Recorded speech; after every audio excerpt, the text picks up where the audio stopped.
Good morning, everybody. This is the beginning of our special council meeting considering budget on December 14th, calling to order at 10:30 a.m. Thank you for your patience, everyone. Just got off my county meeting and they are continuing on, my colleagues, and I am with you. So very happy about that. First motion is adoption of the agenda, moved by Councillor Maybe, seconded by Deputy Mayor Fody, that the agenda be adopted as circulated. All those in favor? All those opposed? And it is carried. Next item is declaration of pecuniary interest or general nature thereof. Does anybody have an interest they wish to declare? I see no hands up. So we'll move forward with staff reports. And the motion comes forward from Deputy Mayor Fody, seconded by Councillor Maybe, that council receive corporate services report SR-204-23-2024 draft municipal operating and capital budgets, and that council receive the 2024 proposed operating budget with a net levy requirement of $11,974,400. That council receive the 2024 township residential property tax rate of 0.00504751. And that council receive the 2024 proposed capital budget of $10,208,900, and that the 2024 municipal operating capital budgets be presented as presented, be referred to the January 8th, 2024 Committee of the Whole meeting for consideration. So the motion is now on the floor, and we will turn to our treasurer, who will lead us through the documents, the slide deck that speak back to the binders, which everybody has had for over a week now. And we look forward to the presentation. Take it away. Thank you, Madam Mayor. Looking forward. That's good. Before we start, I just want to thank everyone for coming, and just to also thank all the departments. A lot of work does go on behind the scenes, and this is kind of the culmination of bringing it all together. So just thank everyone for their work and support, and getting the budget to this point where we can present it to council and to the public. Anybody watching at home, I guess. So before we go, a lot to get through today. So this is, oh, sorry, next slide, Megan. So that's just the brief agenda of how today's going to go. So I'll start with a brief introduction on sort of the approach that was taken in putting the budget together for presentation. We'll then move into an overview of the general operating budget, followed by a discussion with directors on their departmental operating budgets. The goal is we'll get to that point, break for lunch after that. And then after lunch, we will discuss the capital budget as well as the water and wastewater budget, and then get into next steps and questions going forward. So with the housekeeping out of the way, lots to get through, so we'll get started. Next slide again. So the general budget approach, really what guides us is the strategic plan. So in 2021, council approved a 10-year strategic plan, and it really provides the vision and the priorities for the township. As you can see on the slide there, there's 4 main strategic pillars of the strategic plan. And then each pillar has a set of initiatives and several action items under it. So we really wanted to link the budget with the strategic plan as the main guiding principle and document for the township. So you'll see in section 3 of the binder, any of the new initiatives or strategic initiatives, there's the table there, and it's to show that link back to the strategic plan and actioning those items from the strategic plan. Outside of the strategic plan, there's several other strategic documents, whether they're legislative or internally, that all of these go into putting in the budget and guiding initiatives and strategies throughout the year. I'm not going to go through each of the plans. You can see them there, whether it's the community improvement plan. We talked about the asset management plan quite a bit, whether it's service delivery reviews, water rate studies, things of that nature. So again, not going to go into detail on them, but the important thing to keep in mind is that many of the initiatives and action items that you'll see in the budget are stemming from these plans, and we're actioning what these plans that were previously approved set in motion.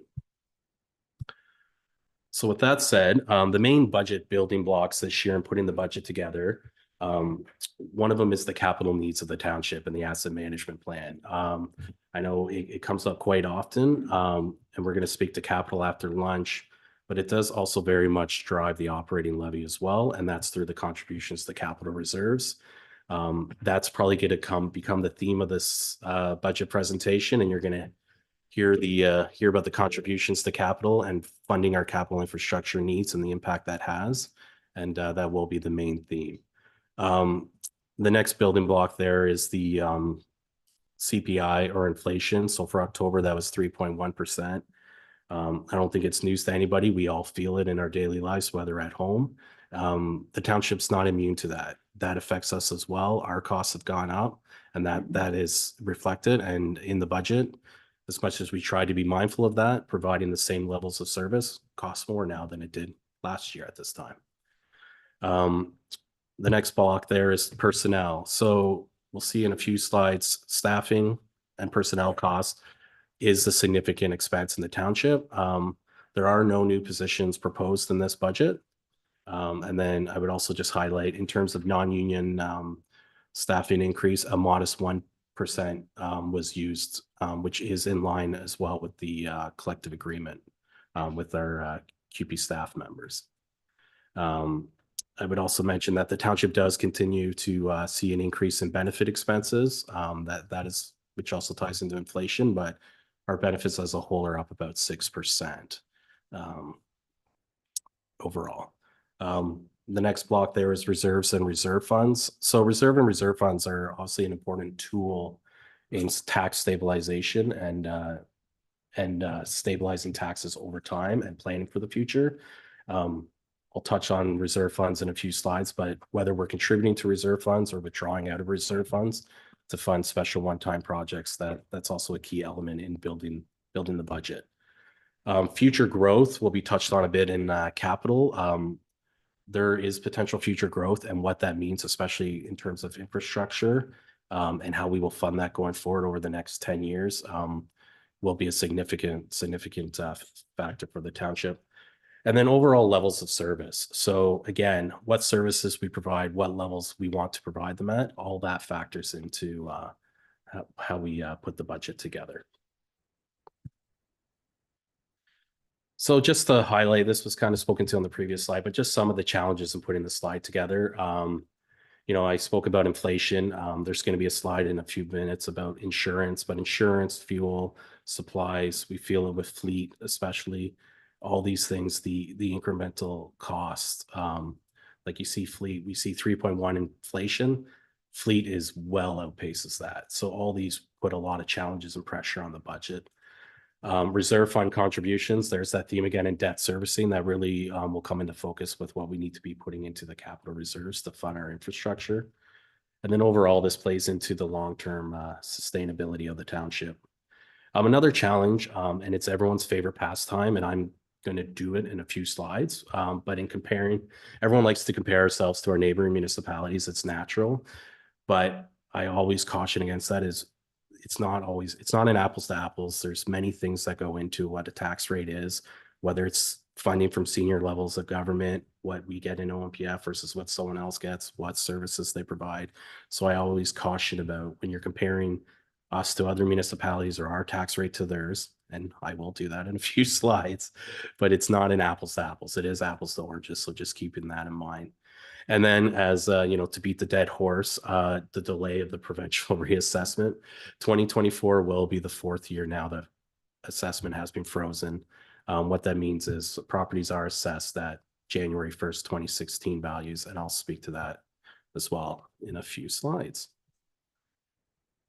So just to talk about insurance briefly, what this slide shows is that over the last 5 years, our insurance premium has basically doubled from about $340,000 in 2020 to a budget amount of about $670,000 in 2024, which is obviously significant for the township. It's a changing landscape. A big thing now is cyber insurance and the threats through cyber. So that definitely plays a factor. But the main culprit or the main reason for this is the Ontario joint and several liability. I'm sure it's been talked about before. But basically, if it's not proportional in who necessarily pays the damages, so as a result, the township does find itself included in litigation, even if we're not mainly responsible, because we are perceived to have the pockets to pay out any potential penalties. So all this factors in the insurance cost. That's not unique to us as a municipality. That's every municipality in this province would have a slide that would look similar to this and the increases. So for this year's budget, we budgeted a 15% increase over 2023's actuals. And that was the estimate provided by our provider. And that was the increase we saw in 2023. You can see in 2022, there was 20 and 23%. So it seems to be an industry standard now of about a 15% increase year to year, which is obviously quite significant and quite challenging to the township. I could take questions now, or I can get into the general overview. Are there any questions up to now?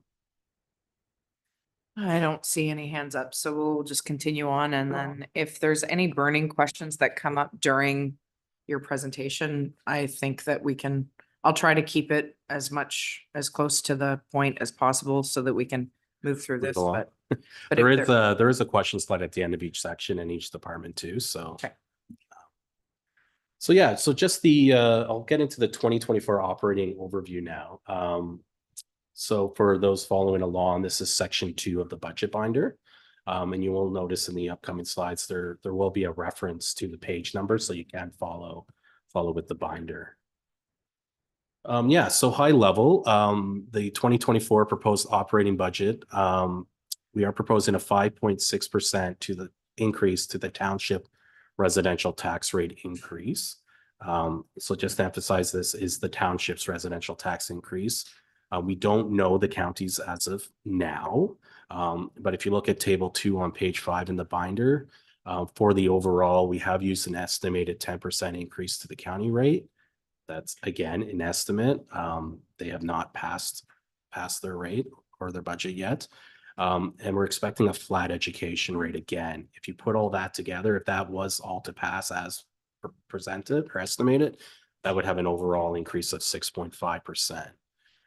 And I do just want to remind that out of the overall tax bill that a resident or property owner receives, the township's portion is about 46%. And then the education is about 14%, and the county is the other 40% of the tax bill that our residents do receive. So with this operating budget, it comes in with a tax levy requirement of just under 12 million, or about 11.997 million. And this is an increase of just under 700,000 from 2023's levy requirement. And the levy requirement, that represents the amount that needs to be raised through property taxes in conjunction with the weighted assessment to balance the budget as we are legislatively required to do. So then just a couple other key points that will be talked about is the budget includes $750,000 in withdrawals from reserve funds to fund various projects in the operating budget. We do have $195,000 in proposed debt payments through the operating budget. And then overall, there's about $2.6 million in contribution to capital reserves. So this is just kind of a high level of some of the key points in the operating budget. So yeah, so just wanted to provide a quick summary of the last 5 years of the tax rate and the levy requirement. You can see that in the years past where the township tax rate was higher. So you can see in 2020, the township's rate was actually 7.6 and 2021 was 6, but the overall was 2.2 and 2.7. So I did just want to point that out. So the result of that was because the county was having minimal increases. That's not the expectation this year. So that's why the overall is at 6.5. Yep. Oh, sorry. Oh, closer. Thank you. Yes. So you can see there, the overall levy requirement for this year, again, is that 11.97 million. So that is an increase of 698,400 over 2023's number. So to get that number, what that's split between growth and assessment. There is no phase in, but we have had some growth in assessment. So that's 61,500. What that means is that if we left the tax rate the exact same with our new assessment, it would be $61,500 higher.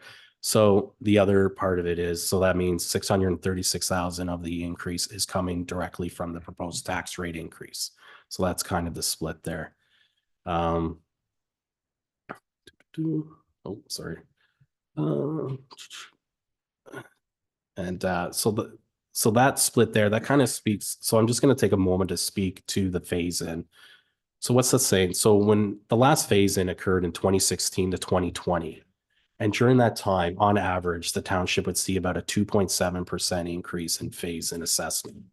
So what's that saying is that in those years of 16, 17 up through 2020, in 2017, if kind of similar to the 61,000, if we left the tax rate the same, our levy requirement, we would go up 2.7% raised through taxes with the exact same tax rate. We don't have that anymore. So even back then, as an example, these are just rough numbers. If you had passed a 2% tax rate increase in 2017 with that phase in, the levy was actually going up about 4.7%. That's what people were actually paying. So now we don't have that phase in. It's been 4 years of this. There is a cumulative impact. And that's why now you're seeing that number where the majority of our levy increase is coming through the tax rate. We don't have that phase in to help with that. So the tax rate increase, that 5.6%, I'm sure that's going to be, a number that will get attention from people in the public and everybody, as it should, but that's without any phase in. So it's very similar to that, a 2% with a 2.7 phase in would have been, the average person would have been paying 4.7% more. So it's just to understand that relationship between assessment, the rate, and the levy requirement. I know everyone always focuses on the tax rate, but really the tax rate is the byproduct of that equation. So I did just want to harp on the dead horse again about the no phase in. And here's a slide where I'm going to compare us to all the other municipalities in the county, which I said isn't always the best practice, but yep. Go ahead, Councilor Burrow. Thank you. And Phil, thank you very much. Just, I'd like to make the point, and I think I'm right in saying this, to achieve even less than 1% of our operating budget would require over $20 million of additional current value assessment at 0.005. That would give you about 110,000. So for the public to understand that, they see building, it's on $20 million worth of building and additions and so on, nets you about $110,000 in tax revenue. It's not like a ton. Thank you. Yeah, very good point. So even with what this chart shows is is comparing us to the other municipalities in our county. So the red line there is our proposed 2024 residential tax rate. So even with our 5.6% increase, our proposed rate would still be the second lowest in the county. And this is comparing our proposed 2024 rate to the 2023 rate. So that hasn't even factored in whatever potential increases our neighboring municipalities would have. So I know this is usually a favorite slide of people, so did want to include this as well. So even with the increase, we are still the second lowest tax rate within the county.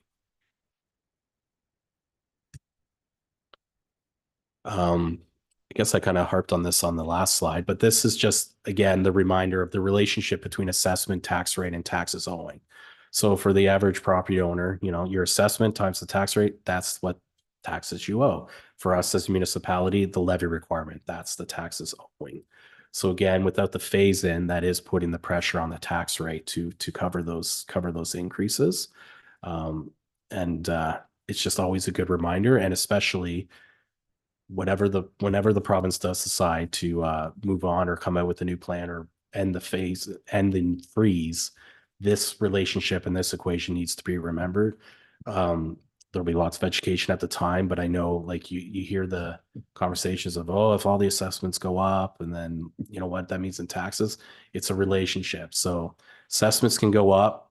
If our levy requirement stays what it is, in theory, tax rates would go down. So you're not necessarily paying more It's the levy requirement and the assessment. And please keep in mind that relationship. If I may, Go ahead. thank you again through you, your worship. Page 8 of the binder, pardon me, 2 questions. One, what is our current value assessment? How many billions in this municipality? And do we have the number for what it actually increased this past year? Because we are frozen except for additions and new construction and what reconsideration, I think, but it still isn't a lot. I just wondered if we have those numbers. Yep. Thank So on page 8, there is a levy, a CVA comparison of the last 3 years. So our total number for 2024 is about 2.4 billion. And then that's about a $17 million increase from 2023's. So $17 million only, which probably netted us maybe $100,000. That's what our CVA increased this year without the Yep, it netted province us. and MPAC increasing. So going back to the previous slide, that increase netted us 61,500 is the starting point. And I think it's a good reminder that the actual levy requirement is up 6.2%, as we'll see, but the tax rate only needs to go up 5.6. So that gap is due to the assessment growth. Yep. So that's that relationship. Thank you. Next slide. So this next slide is just kind of a summary. The slide on the left there, it's just to show the average impact on the average household in the township and kind of where their tax dollars do go. So the slide on the left is kind of high level by department, and the slide on the right is kind of by expenditure type. So on the right, you can see, so for out of every dollar, 32 cents is going to salaries, and 15% is going towards capital, that kind of thing. The average or the median assessment value in the township as provided by MPAC is $205,000. So if you take that by the rate, the average median assessment single detached residential household is paying towards the township just over $1,000. And that equates to about $86 a month, or $2.84 per day. That is what the average. Now that is for the township portion. That's not the overall bill. I'm just speaking to the township. Overall, it would be about with the proposed and used estimates, it'd be about $2,260 a year with the overall on that median assessment, which would be an overall increase of about $138 or about $12 a month. So that is the impact on the median residential property owner in the township.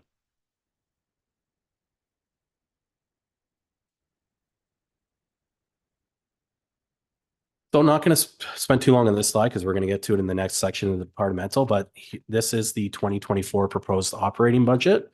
You can see there we have a draft net levy requirement of the $11.97 million. One thing I would like to highlight is that and we'll speak to this in the next section, but the overall increase of the 700,000, about 3/4 of that is coming from the taxation and non-departmental sections. The actual departmental sections are up about 1.8% and only represents about 25% of the proposed increase to the net levy requirement. So a lot of that non-departmental increase, as we'll discuss, is the contribution to capital reserves, it is the debt servicing, and it is reserve funds. It's not the actual operations of the individual departments. So again, this is just high level. So what has changed to get to that $700,000 number? You can see that overall revenues are projected to go up about budgeted about $1 million. And expenses are up about 1.7. So the net impact is about 700. You can see now the percentage change, some percentage changes can look like very high numbers, but when you actually look at the actual numbers, they're not quite significant. So I think it's important to always keep both in mind when looking at percentages. But you can see there, obviously, salaries, benefits overall is up about 3%. Transfers to reserves is 28%. And that's really what is driving the levy increase. So just talk about some of the reserve fund withdrawals that I mentioned earlier. So there is about $750,000 that we are proposing to bring in from reserve funds to fund initiatives within the operating budget. So out of that, and this is on budget binder page 10, kind of provides the summary, but there's about 235,000 proposed to come out of the special projects reserve, specifically the modernization money that we received in years past. And that's to fund several one-time either studies, plans, proposed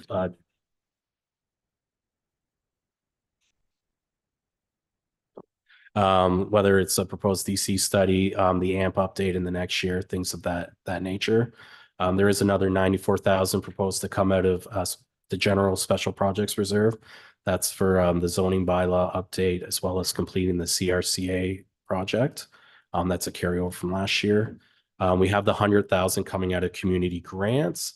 Did want to take time to speak to that. So in the fall, council received a couple presentations from a couple groups looking for support for some long-term care projects. So Mapleview was looking for a commitment of $10,000 a year for 3 years for a total of 30,000. And then the SPM Legacy of Care presentation was looking for a commitment of 50,000. So whether it's spread out over 5 years at 10,000 a year, or potentially 3 years at just under 17,000 a year. If council was to support and provide those commitments to either one or both, that commitment would be coming out of that 100,000 community grant. So in theory, those two intakes throughout the year would potentially have a smaller pool to use. That's how the budget's proposed, or we can increase it if council so wishes. But I just want to make sure that's clear that if council does go ahead with supporting those initiatives, in theory, the community grant program would have maybe $80,000 in the next for 2024 for the community groups and those initiatives. The budget does include 120,000 from the community improvement plan. Marnie will speak to this in her section, but that is to put into action a lot of the initiatives within the CIP plan. And then there's just under 200,000 from the building permit reserve fund.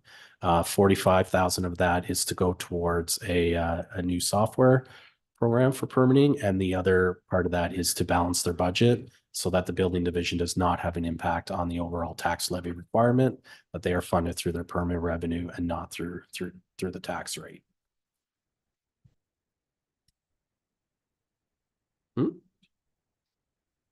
That's capital. And then finally, just the capital reserve funds. So obviously, this is the theme. This slide just provides a comparison of what is proposed for the transfer to the capital reserve funds. In following the financial plan that was presented at 2023's budget to council, we stayed with the 12% increase for 2024 as per that plan. And we'll speak to this later in the capital section in the updated capital financial plan. But you can see there that overall that amounts to about a $282,000 increase on the levy requirement to fund that increase to the capital reserve fund contributions, which are the integral part of our capital infrastructure spending. So with that, are there any questions on the overview before we get into the individual departments operating? Does anybody have a question in regards to the general overview? Seeing none, we'll move forward with the next item, which is planning or external agencies, or is that you? Yeah, we're gonna. Okay, go ahead. Yeah, so we're gonna go into the individual departments. We're gonna start with the external agencies. Out of respect for our guests from the library, so they don't necessarily have to stick around all day and listen to us drone on. So external agencies. So this is made up of the OPP, the CRCA, and then the Leeds and the Thousand Island Public Library. Overall, the external agencies is down just under $50,000 or 2%, about 2% overall. And that's really driven by the amount requisitioned by the OPP for next year, actually going down next year. And then the CRCA and the library have some modest increases there. So I'll just speak to the OPP and CRCA, and then I'll turn it over to the library. So overall OPP, the amount requisition for our police services, monthly billing is going to go down to about just under 143,000. So overall, the annual billing will be down just under $50,000. The OPP billing is based on there's a base service cost that all municipalities that are with the OPP pay, the same amount. And you can see there is, $165.59 per household. That does make up the majority of the OPP requisition. And then there's an additional cost based on calls for service and other charges like prisoner transportation, accommodation, cleaning, and you can see that in there. So the main thing that's driving our requisition to go down next year is the LTI portion of the calls for service. We're down to 0.3048% compared to 0.3257 last year. And that's really bringing down the overall number. And if you're looking on in the budget binder there on page 49, you'll also see there's a small revenue amount budgeted for 14,000 next year. In years past, that was netted off against the OPP billing. We're showing it as a separate revenue line. And that's a small revenue amount that the township does receive quarterly from the OPP.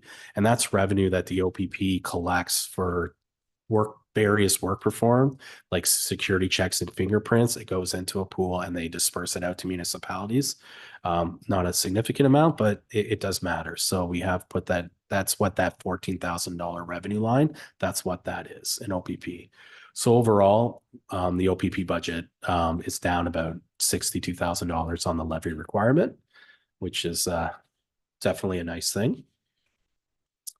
I'm not going to speak too much to CRCA as they were just here last week at council presenting their budget.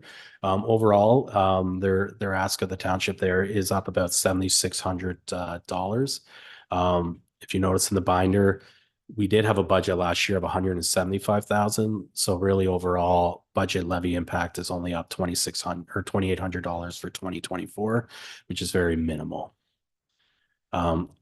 So with that said, I'm going to call upon Cindy, the CAO of our library board, and she will speak to the library's proposed budget. Thank you, Phil. Everybody hear me? That's okay? Great. Good morning, and thank you for having me speak to you about the library's 2024 budget today. The library's vision and mission statement clearly echo the community organizations, which we are proud to partner with. Statements such as growing a livable community with great services, cultivating our future, working together to be a strong and united community, and to foster community pride, promote sustainable economic and cultural development, and enriching and connecting the community through shared resources and experiences. So we'll move on to the library budget.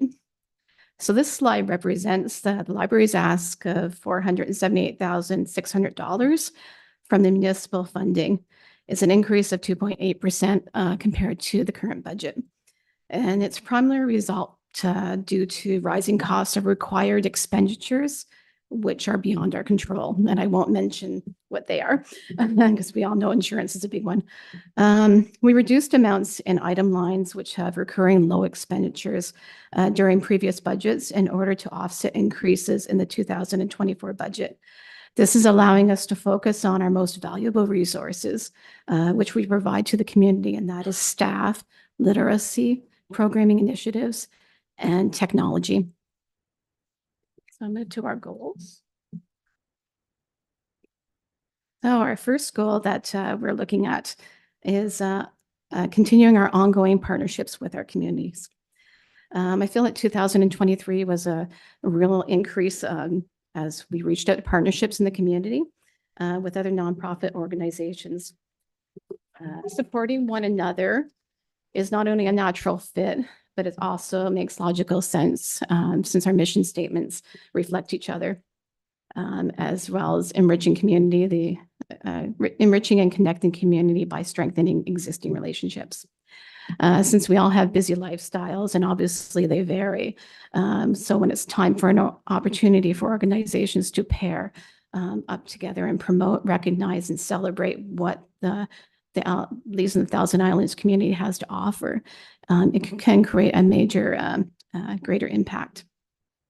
The team at LTIPL recognize great resources when we see them, and it is our commitment to increase involvement and community groups in all areas of the township.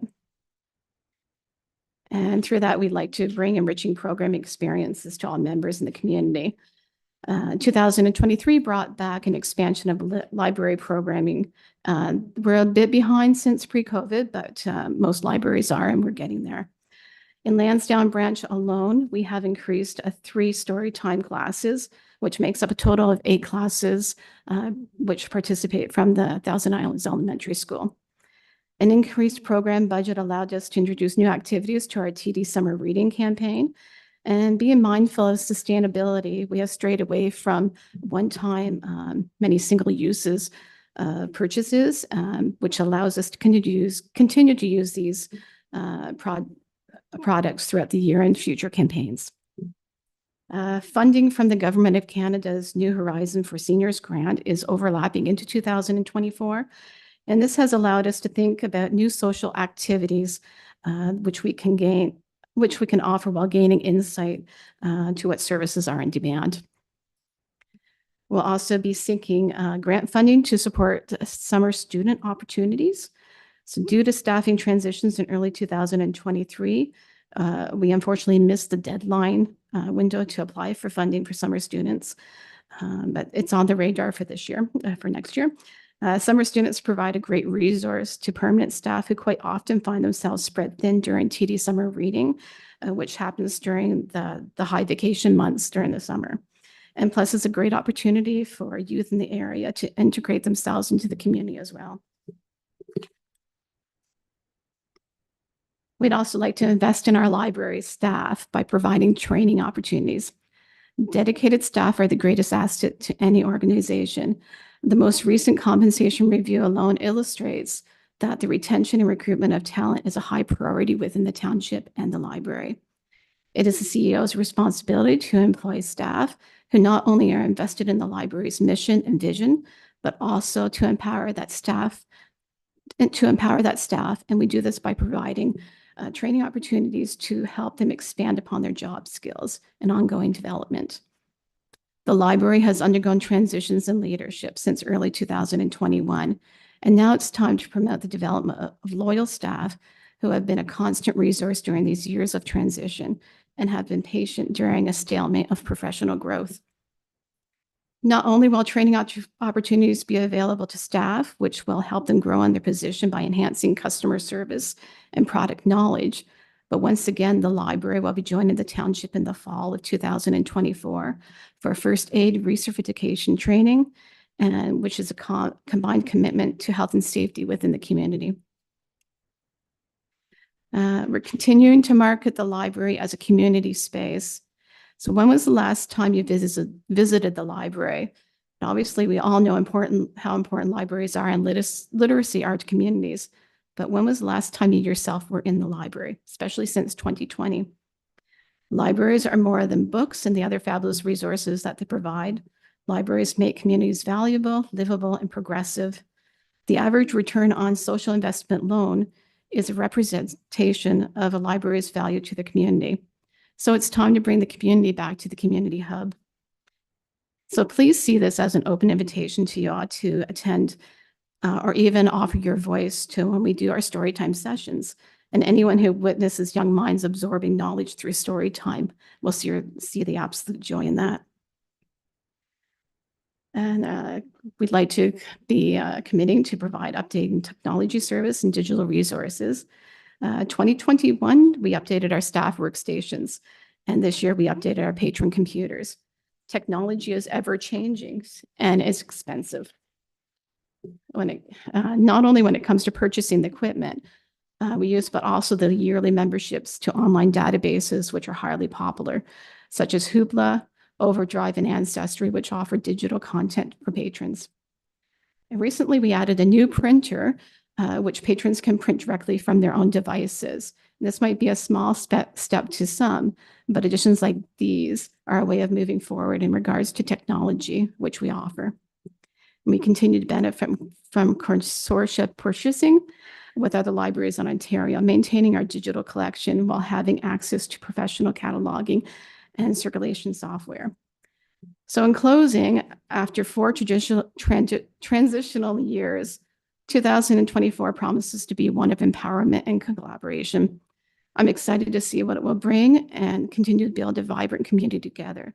And thank you for hearing me represent the library today, which also allows me to reinforce an appreciation for the services and funding the municipality provides to us so we can continue to grow, so we can continue our ongoing commitment to the Leeds and the Thousand Islands community. Thank you. Thank you very much for the presentation. Questions for the CAO, please? CAO, sorry, wrong. I literally said that in my head before. Anyways, my apologies, Cindy. It's okay. Questions for the CEO? Go ahead, Deputy Mayor Foote. Thank you, Worship, through you. First off, it's very comforting to see a properly presented budget from the library and the foresight and the way you're operating the libraries. It's a real comfort zone when we're on this side of the table with our relationship. The question I have may be more to the Director of Finance and yourself. With our insurance rate dropping off, the library virtually doubled from 4,600 to 9,000. Why would that be?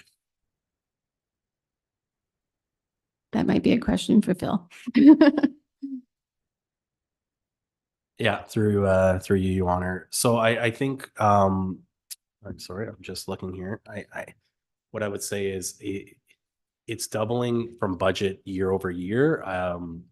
That is to say that the amount that was budgeted in 2023 ended up not being the actual. So in 2023, we budgeted 4,600. The actual was 7,800, which was an increase of 6,600 from 20. So really, this is it looks bigger than it is over the actual, but that was because we were over budget in insurance in 2023.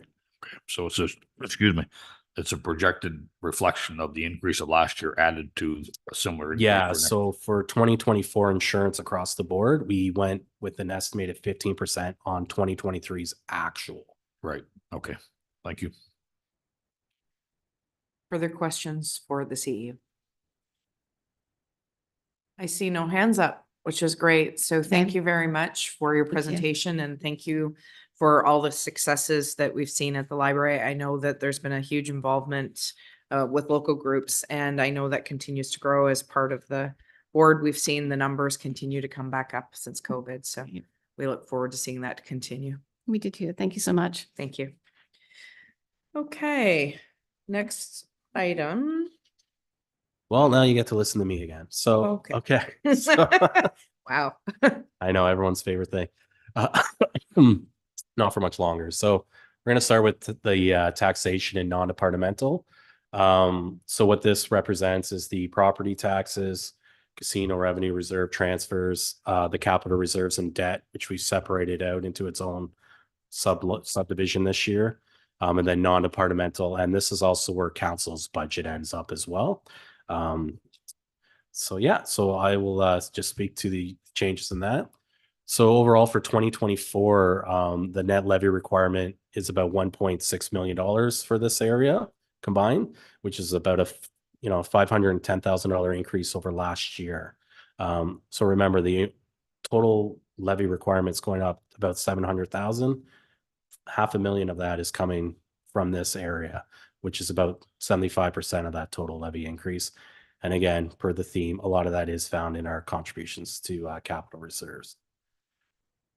So just breaking down, you can see the individual areas there. There's no change in the taxation other than tax revenue. So the $100,000 there in revenue is what we budget for supplemental taxes, and we also budget $100,000 for tax write-offs, which has a net levy impact of $0. You can see there is a bit of a $130,000 increase on the casino and reserve transfers in that item.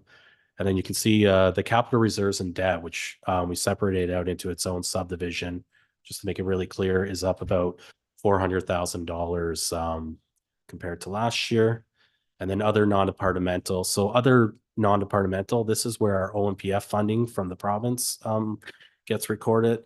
This also includes revenues for OCIF, CCBF, which is the old federal gas tax, And those just flow through, but they flow through this department. And then there's council there, which has a small increase as well. So just for additional information, and I can't remember, and I apologize, Phil, the OMPF funding that we were assuming was coming forward from the province, which is 414,000, correct? That's you're thinking of OCIF. OCIF, sorry. And I would just say we are not permitted to discuss in a public forum OCIF at this point. No, that's fine. But I just wanted to make sure there was the delineation, because Yes. I know there's some information coming down the pipe. about yes, that. about OCIF and Yeah. and that funding going forward. But I think so next slide. So just following along in the budget binder. So these are the key revenue and operating expenses that we see in non-departmental. So next year we do have 850,000 budgeted in the casino revenue line. There you can see we do receive just about over $1 million in OMPF grant revenue from the province. This is where the capital reserves at 2.6, and this is through non-departmental and reserve fund transfers. This is where the transfers to the community grant reserve fund or the tax stabilization reserve. This is where all those amounts flow through the through the operating budget. We also do receive $60,000 a year in aggregate resources act revenue. So that is revenue from the from the quarries. We do get a bit of money back from the quarries in the township. And then you can also see this is where the money flows through for CCBF and OCIF. So we record the revenue and then they immediately 100% flow through into their obligatory reserve funds, which are then used for capital later on. But it is an in and out, and this is where it does. And there is also, just want to highlight in non-departmental, there is 170,000 as well, which represents the casino tax levy. So outside of the revenue from the casino that we split with them, we also do split the property tax proceeds 50-50 with Gananoque, which is about $170,000, which we transfer over. So that's all. Those are all the big ticket items that are in the non-departmental section of the budget. And the next slide, I'll just highlight some of the key changes year over year. So again, capital reserve fund contribution is up about $282,000 over last year. We have also proposed about $120,000 increase on debt payments. So what that represents is projects from 2023, which is the Ivy Lee Wharf, as well as the pumper. The expectation is that we will by Q3 have to issue debt for those to fund those projects. So in 2024, what that means is that's about 50% of what their annual payment would be. It's 50% in 2024, and then the full impact would be felt in 2025. Then I do want to speak to the casino revenue. So you can see there that it's net impact of the casino revenue is going down $50,000. So what that means is, and this is spoken to in section 2 of the binder. In 2023, we budgeted $700,000 in casino revenue. Next year, we are budgeting $850,000, which is based more in line with the actuals of what we received this year. But one of the goals is that we want to transition the casino revenue to being tax neutral. So very much like how we treat OCIF and the CCBF, where it flows in and then flows out to the reserves, and that it's net tax neutral. So it's not artificially keeping our tax rate down, that if something were to happen, you know, we have our tax base to fund our operations. So in light of that, even though the revenues budgeted to go up 150,000, we did budget a $200,000 new transfer to the special projects reserve fund, which we have been using quite heavily the last couple of years to stabilize taxes. That reserve fund is in need. So when you take those two numbers together, the net impact is $650,000, which is a $50,000 decrease from last year. So over the next few years, we'll be increasing that to the point where it does become an in and an out, much like OCIF. And then that's when it'll achieve tax neutral status. depending on how fast we do that transition each year will depend on many other impacts, like, you know, balancing tax rate increases with what pressures and challenges we're facing in those years. So that'll kind of impact how aggressive we can be in achieving that tax neutral. But that is the goal, and that's where we're moving that towards. So just wanted to take some time to explain that. There is an error on the slide. The contribution to the community improvement plan is only up $50,000. It should not say 100,000. So last year there was no contribution. This year we are increasing. We have put a budget of $50,000 contribution to the community improvement plan. And that contribution, as well as the existing balance in the reserve fund, is what will be funding the 120,000 in initiatives this year. And then there's also a $25,000 increase to the contribution to the community grants. And what that's for the cemetery grant program, which previously didn't have funding. As we know, in 2023, they used part of that 100,000 out of the community grant pool. So we have budgeted an additional 25,000 to fund the cemetery grant program going forward. Are there any questions on the taxation and non-departmental?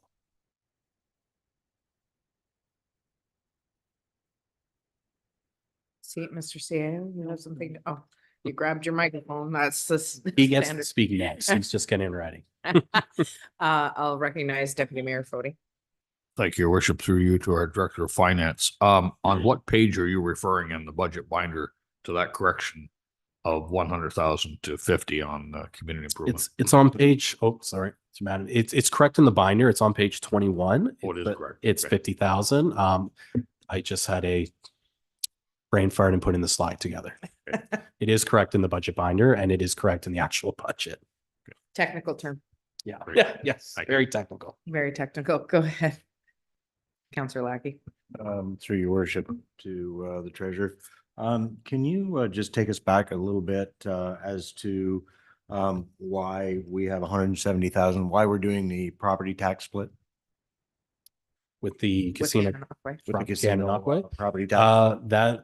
So at the time of it, I can't speak to all the history. I was not present when the casino came, but per the agreement, we do split the auxiliary revenue as well as the property tax revenue 50-50. That is in the agreement between us, the town Gananoque, as well as casino. So that was part of the casino being put where it was. That was the agreement at the time. So. Again, when the casino was government owned, you know, it was cash in lieu of tax, as far as I know. So when it privatized, I think there was a change where, in fact, the casino was built in the township. So it would have been a relatively new agreement after the privatization. So is that something we have on record somewhere, that was the way it was to be done, or because it currently didn't exist? The To my knowledge. the actual agreement. So we had the agreement to split the proceeds, but I've never seen an agreement where we were to split Okay. property taxes, because property taxes, when the government owned it, was I believe a payment in lieu. Now it's privately owned, so they pay the tax to the municipality. So are we then turning this back over to the town? It was my understanding that because it was in our township, we got the property tax and they paid the water and sewer to the town. So that's something we'll have to ask the clerk to look for the agreement and the CAO between the two of them. Yeah, the most up-to-date agreement that I saw when I started, and obviously I haven't been here for the whole history of it, does show that 50-50 split. Because that was a question I asked, was like, we want to make sure it wasn't just the auxiliary revenue, and that was the agreement. And I know that's the agreement that the town of Gananoque has on file as well. So we do have that agreement in place. So, but we can bring a copy of it forward for your review. Okay. Go ahead, Councilor Maybe. Thank you, Madam Mayor, and through you, I do remember that discussion when the casino was being built, and to that effect, the new hotel is under that same policy. just to be clear, the new hotel, we're not sharing taxation revenue. No, they are. Go ahead, Madam Planner. Thank you. Through you. Based on the new agreement, there is an agreement with the town of Gananoque to service that property. We are not a party to that agreement, so I don't know what the specific arrangement is. Okay. However, our property taxes are being paid directly to the township and there is no splitting of taxes that was part of that So- arrangement.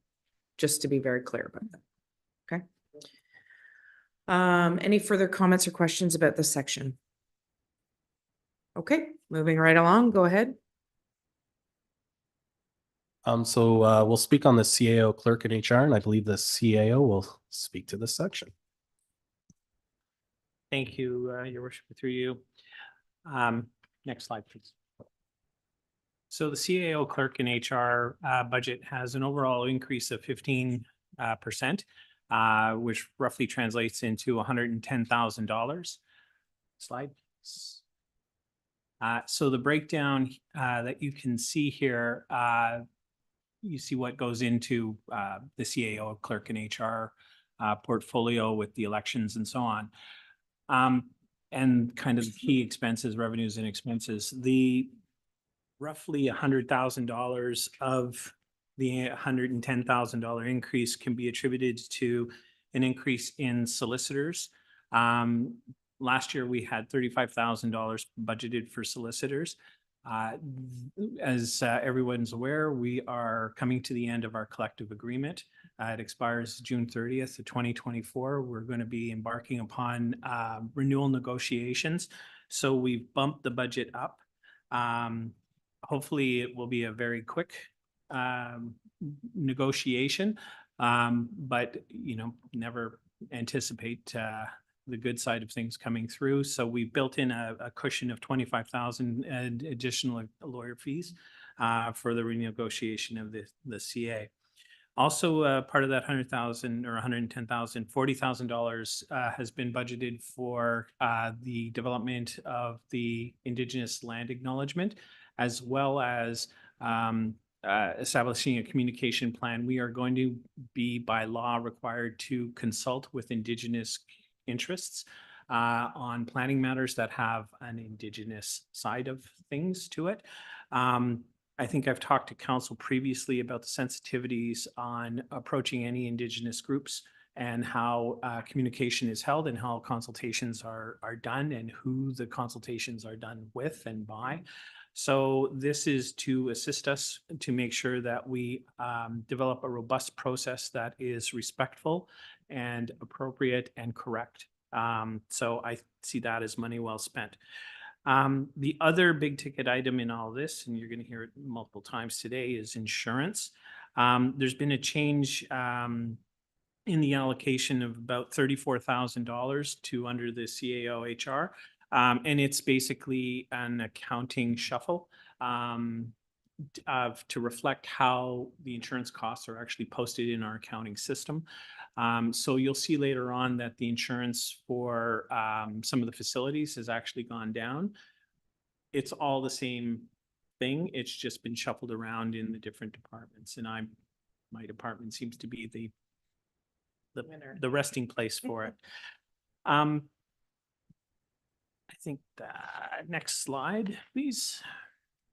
So a couple of initiatives for their strategic initiatives that we have planned for the year. There is a proposal for $50,000 for a development charge study.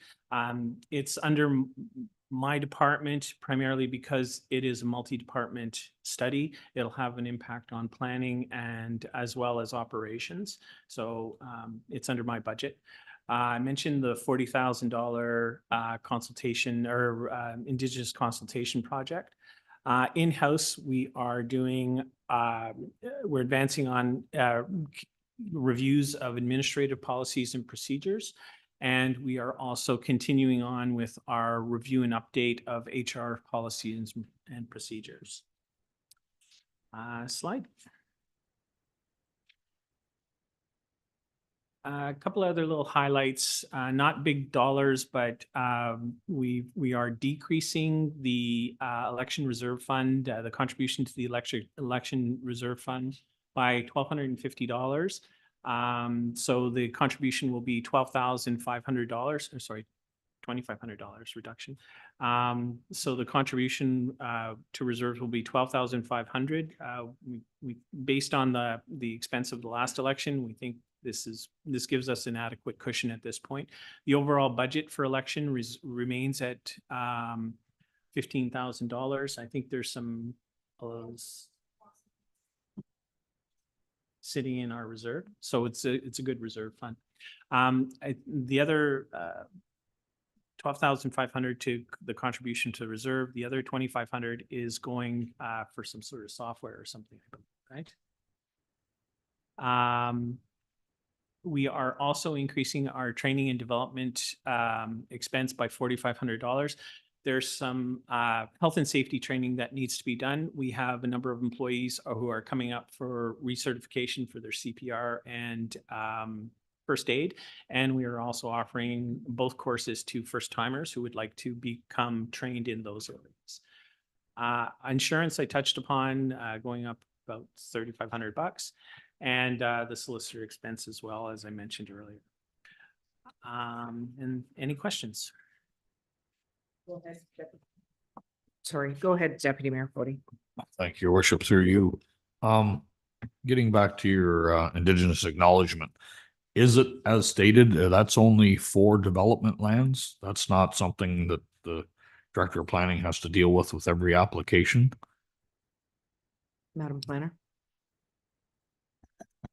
Through you, it's a very broad thing. So any capital projects the municipality does, if there's consultation required, that's what the protocol is for, is to address, like, if there's an environmental assessment process, how the township is going to follow that process. If we are dealing with a planning application, we would put the requirement for that consultation back on an applicant to go through the proper protocol. But if we have a protocol and contacts in place, we would use that to guide an applicant through that process, because that would be driven through them and their consultants as the developer of a project. Okay, if I may, thank you. So it's not for an individual applicant that wants to put a boathouse on a property near the water, or for an individual who bought a plot of land that wants to build a house? No, not necessarily. So let's say there's a plan of subdivision. Right. Any plan of subdivision that would come in would require an archaeological report.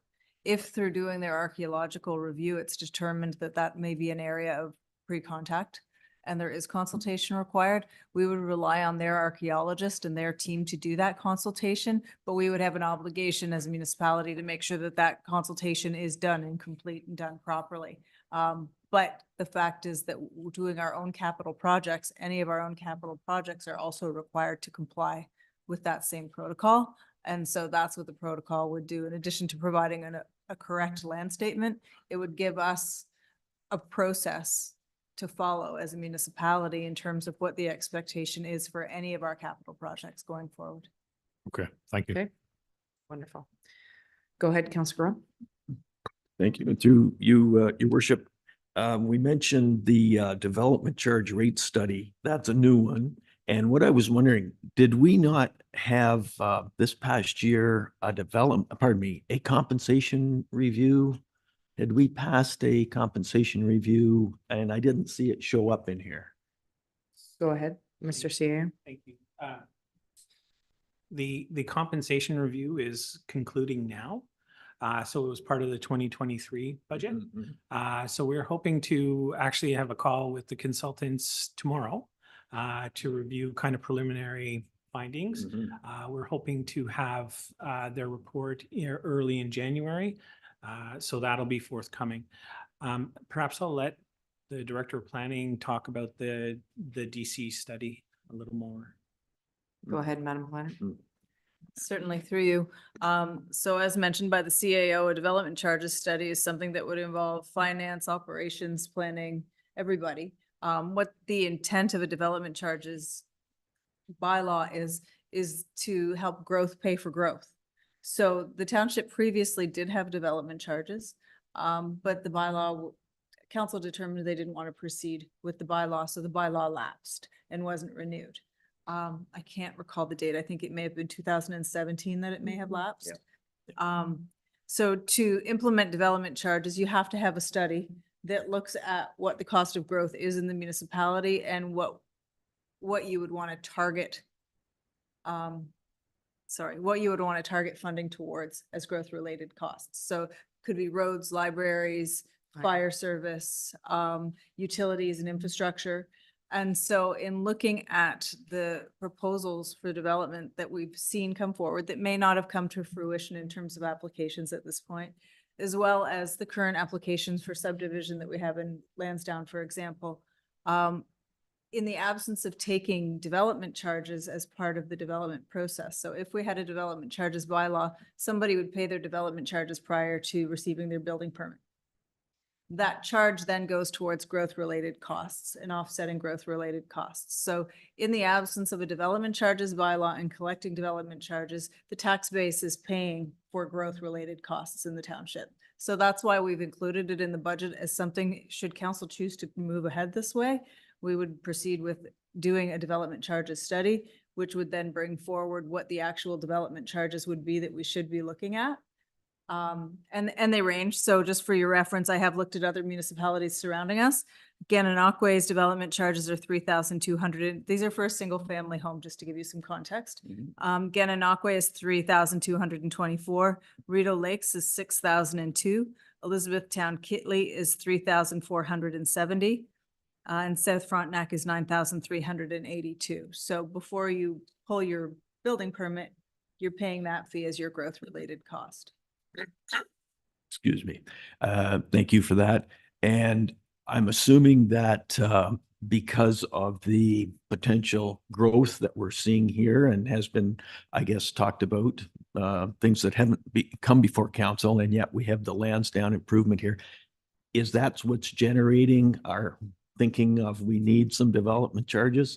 Because I know previously people were quick to say, hey, we don't want development charges because they're a negative on impact, right? Well, here we are, but it strikes me as it's a good thing because we have this coming down the pipe and we have to get it off the ratepayers. So through you, it's twofold, because we do have proposed growth and we're seeing a lot more inquiries with respect to future growth. But in addition to that, we know that there is significant capital work that needs to be done related to servicing. So we're currently doing the EA to look at the water, the standpipe. We're doing work to look at our sanitary and water capacity within the village. So we know that there's going to be a lot of growth related costs over the next number of years. And this would be a way to help fund those costs without putting it all on the tax base. Okay, thank you. And I'll have the CAO follow up to that and then identify Councillor Lackey. Thank you, Your Worship, through you. Earlier this week, the mayor and I attended a regional mayors meeting with the city of Kingston and the surrounding mayors of Kingston. And they presented their demographic study that they've had done. And the Council of Kingston recently adopted a medium growth strategy, looking at the next 30 years of what's happening. And the message that I took away from this, Kingston saying that they're expecting a lot of people and it's going to spill out to all the surrounding areas. So growth is going to happen. And to the Director of Planning's point, who's going to pay for that? Is the people that are coming and the developers that are growing going to grow into our community, or is it going to be a burden on the taxpayers that are here now? And so yeah, it was kind of a get set, it's coming, it's going to happen, and best we can do is prepare. I'm sorry, just I guess one quick question. Has that, or does that need to come before council to approve it? Or because I hadn't seen this before, that's why I bring it up. So it doesn't have to come before council. The only time it comes before council is when we're doing the 5-year update on the official plan, because it's projected numbers. That's what they were saying at, oh, sorry. Madam Planner. Through you, if council approves the the budget with the development charges within that. What we would bring forward is a report to seek permission to go forward with an RFP to commence yeah. the study. Okay. Then there would be a report in terms of awarding the RFP and subsequent reports brought forward. Sorry, I misunderstood the So it's, question. it's at that stage where it, so many dollars put out an RFP. Absolutely. Okay. Yeah. Yep. And just to tag on to what the CIO said, the anticipated growth that the city of Kingston had in their plan was less than half of what actually has happened over the last. So it's obviously COVID has some bearing on that, but to the CIO's point, that spills out into the surrounding areas, whether it's Amherst View, whether it's GAN, whether it's us, because it comes down to also affordability and costs associated for development. I think the development charges in Kingston are quite steep, like 20,000 something. Yeah, so you're talking when somebody goes to put a new house up, they're paying potentially $30,000 before they even bought the building permit.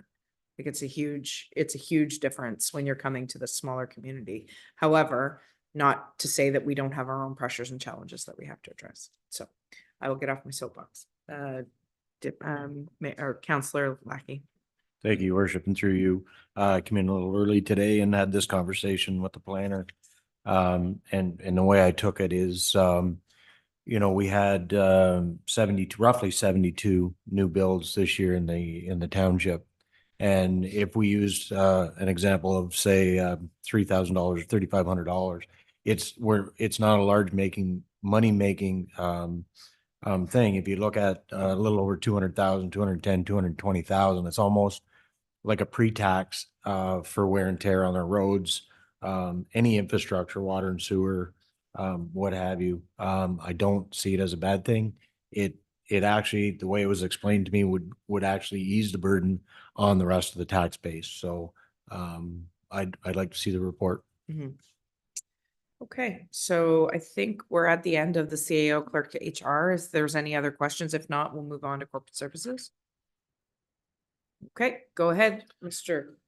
Treasurer. And you get to hear me again. Yep.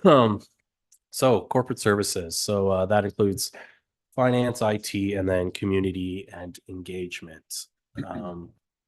So overall, the net levy requirement for this department is about 1.1 million. Just actually a decrease of about 135,000 or 11% over last year. And I'll explain how that came to be coming up. So some of our strategic initiatives for 2024. So there's 60,000 there for the next update to the asset management plan. This is a legislative requirement under OREG 588-17. So the first iteration of the AMP revolved around core assets. So think roads, bridges, water, structure like that. This update for this year by July 1st is for all assets. So that'll bring in all the facilities, fleet, all the other, recreation assets, things like that. And that is proposed to be funded through the Special Projects Reserve Modernization Fund. In-house, we're continuing to look at financial policies and procedures. We're always looking to update and review. We'll be looking at our tax collection policy. There's some reserve fund updates that could be done. And just overall, just the general procedures and policies. He stepped out for a call, but the IT manager is here if there are specific questions on IT that you want to get technical on. But we do also have in-house there the GIS integration roadmap. And what this is, the concept of this is that it's really a starting point for the township data to get, right now it all resides in separate systems, and it's to move it into, one GIS system. And the overall intent of this roadmap is that we're going to have data begin to advise us on operations rather than us posing questions to our data.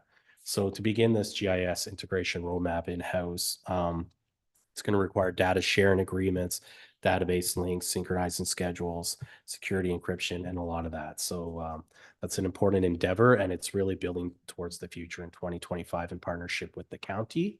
But that is an important initiative that we're going to start undertaking in 2024. We also have 30,000 in there for a website update. This ties into the strategic plan. The last update, formal update on the website was done in 2013, so it's been a decade. So probably time for a refresh.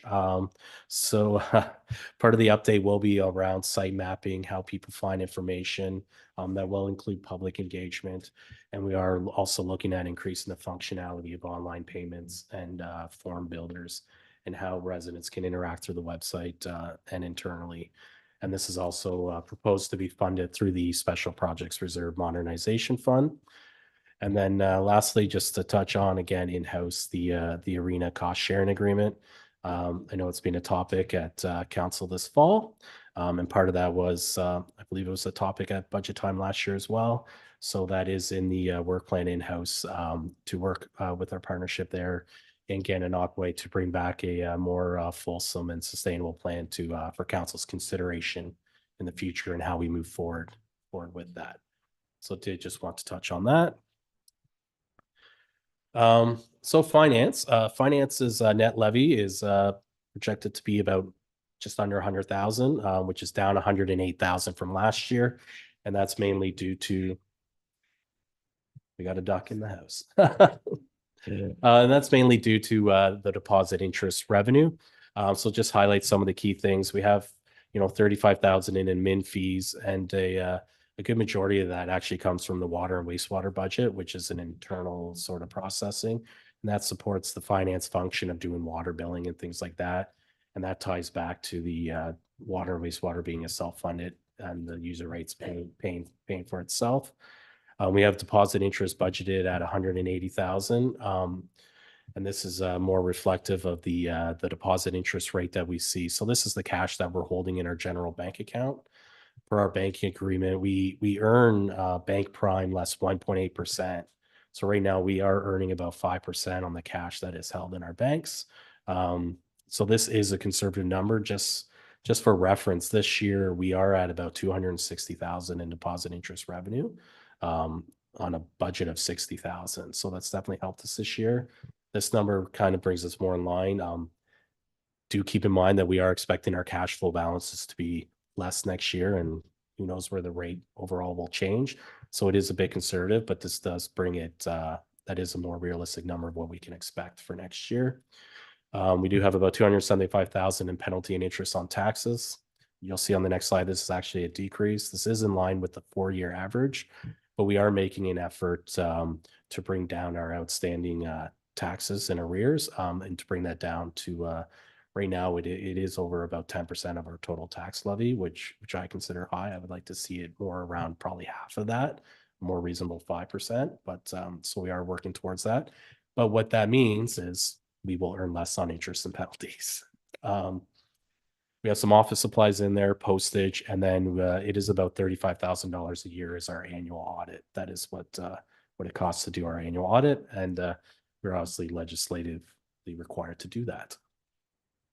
So this is just some key changes. I touched on this. We're up about 120,000 in the budget for the deposit interest, penalty and interest on taxes. We have budgeted a $35,000 decrease, and then administration revenue is up about $10,000. So those are the main changes in the finance budget. For IT, the net levy for IT is proposed to go up about 9.5%. Sounds like a lot, but really that's $32,000. Some of the main operating expenses in here is $85,000 for software. I would say this is the software that touches all across the township. So this is things like our Microsoft licenses, things like that. Individual departments do budget individual softwares amongst their departments. So you will see that throughout. Overall, if you look in Appendix A, the software line is about $250,000 overall for the township. Now 90 of that is a new software proposed in planning and building, but even taking that out, overall the townships spends about $160,000 on software licensing in a year for the various programs. So it is quite a significant expense and requires significant support to keep that going. Other things, we do budget $30,000 within the IT budget, which does go to machinery and equipment reserve fund. And that's really to help stabilize some IT capital requirements like the annual computer replacement program. We have $55,000 for contracted services. That is namely our partnership with SciComm to provide IT support. And there is an internal allocation within the IT budget of $90,000. So what that is IT services the divisions across the township. This is really an internal recovery. So this is kind of like IT. You can think of it as billing the other divisions, which is based on the number of staff. And that kind of it's a formula that kind of recoups a bit of the cost for this ICOM support as well as our IT manager's time. So it's just kind of being more representative of the costs in the individual divisions. It's an internal recovery. It helps out the IT budget, but then you see it in other areas. It nets to zero. But if anyone was wondering what that was, some of the increases in IT this year, there's a $5,000 increase in software licensing. That's just reflective of the agreements going up. 15,000 in consultants. That's mainly our software for Dark Trace. That alone has gone up $10,000 for next year. And then contracted service is also a small increase of 5,000. Last section there in corporate services is community and engagement. Overall, you can see the breakdown there. Overall, the net levy impact is 638,000 for 2024, which is actually a decrease of about 60,000 or 8% from 2023. And the majority of that is the result of some staffing changes in the past. So some of the key revenue and operating expenditures, we have 20,000 in advertising and communications. This is where we do facilitate the $100,000 in the community grant program is done through this division. We also do have a $40,000 doctor's benefit program that gets administered through the community engagement. We have 30,000 in registration fees for recreation. The split on that is 25,000 in adult or senior programming, mainly driven by fitness classes. And then there is some youth programming as well for things like babysitting courses and home alone, things of that nature. Of course, then we do have to pay our instructor fees out of that. I do have on there there is 165,000 in the budget for arena cost sharing. That's primarily the agreement with Gananoque, but that does include amounts too for, we do have memos of understanding with the Township of Athens and Front of Young. It ends up being about $4,000, $4,500 a year, where we do have an agreement where based on registration, we do provide some support to them as well. And then you can see this is where the administration fees for community groups, more commonly referred to as peer. We have 13,000 in the budget for that.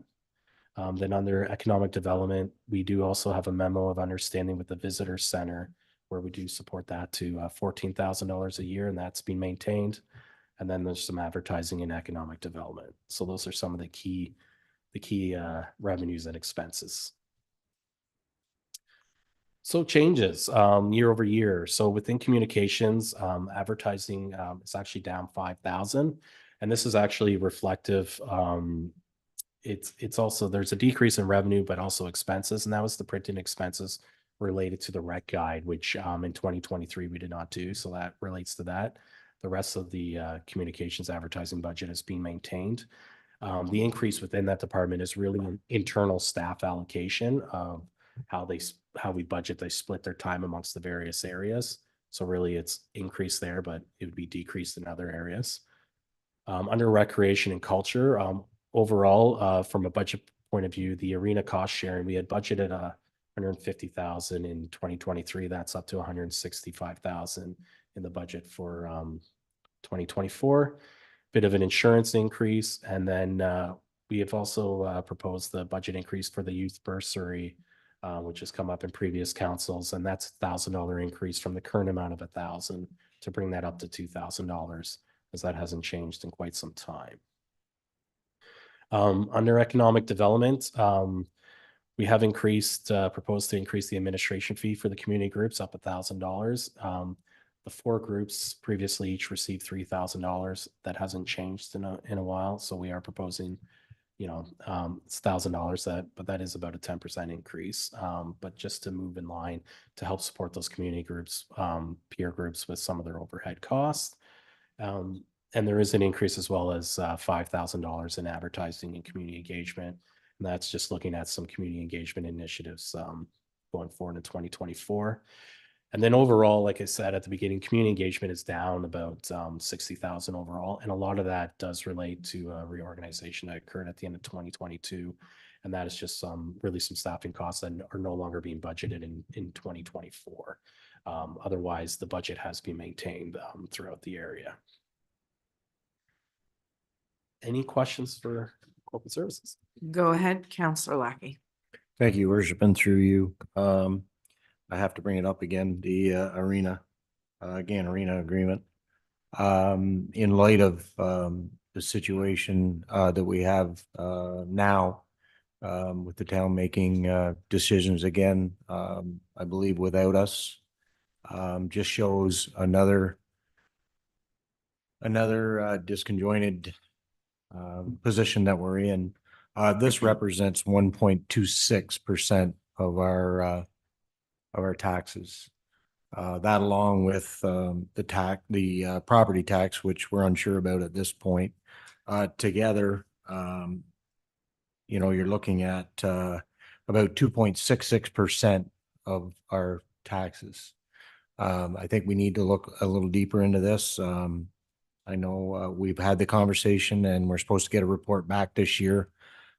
But again, I've looked, if you look at a map of Leeds and Grenville, there's with Prescott having a rink and sharing borders with other municipalities, with Brockville having an arena, sharing border with municipalities that use them. I see no other place that has that relationship, and probably for good reason. And then I go further and I take a map of the township and I look at all the regions who literally don't use, and it has no benefit from the arena agreement. You look at all the islands, the lion's share of where our money comes from. There's no one there that uses that arena. There's nothing to do with them. A lot of the residents from the east end of the township naturally go to Brockville. Again, we have Athens, we have Westport. Sealy's Bay now seems to be a community which does a lot of business in Kingston. So we don't have relationships. They don't exist except for us in Gananoque. But again, I believe it derives from the old front of Leeds and Lansdowne and Gananoque. And we're not front of Leeds and Lansdowne anymore. We have the entire township of Leeds and the Thousand Islands paying this. If you go and ask, if you put this question on a ballot, I guarantee you're not going to get the result that you want. People don't want, there's so many other things that money can go towards in the rest of the municipality. Our recreation is lacking. I think we have great relationships, very strong relationships with the town in other places as far as fire, as far as even I think our public works in some cases work together. We have a great working relationship, but it's something again that is very unique. It's not ours, and it's a huge reflection on our taxes. And I think we need to really, really look at this hard, because I'd like to see that stricken. Mr. CAO, if you'd like to. Thank you, Madam Mayor, for your comments. We keep having the same conversations, and I thought we had a direction from council to proceed with the status quo for one more year. We're doing the working group with the town again, and that was the direction. If it's council's wish to change course, then I guess there's a notice of motion that needs to be made, and we need some direction here. As far as I know, right now, the 2024 cost sharing agreement based on instructions from council has been sent to the CAO of Gananoque, and she's going to present it to her council for approval. And that's where it's been left. And that was done yesterday morning. I did that before I left for our meeting in Kingston. So I'm kind of at a loss as to what instructions do I have here? So based on your comments today, and based on the fact that we had discussed this previously and had given direction to the CAO at the time. To your point, Councillor Lackey, you're looking at severing this tie. I am looking at severing this tie and replacing it with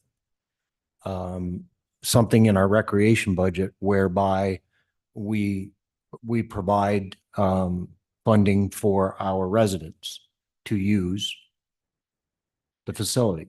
Okay, so to the CAO's point, the direction that was given previously was moving forward with an agreement for the coming year. And I believe with a plan to come forward in June, whether we were going forward after that. So, And your worship, and that's fine. And I fully respect that. But given the changes that have been made, we're now finding out that GAN has already made a decision that 10 years is the D-Day, that, the rink is no longer well, gonna be around. that hasn't been and- decided by Gananoque at this point. This is part of the discussion that's happening, but And I guess is the discussion happening at both ends? Since we do have an agreement. Mr. CAO? Discussions are going on with the town again. We've already met at a working group level involving both mayors and both CAOs, Both their operations. facilities people, their finance person. And we're in the early stages and we're just figuring out, and they're just figuring out what the plan is. So we are looking down the road of how does this go forward when the Band-Aids that they're putting on the building to keep it open no longer are enough. And so part of the work of the working group is to come back to council with a plan.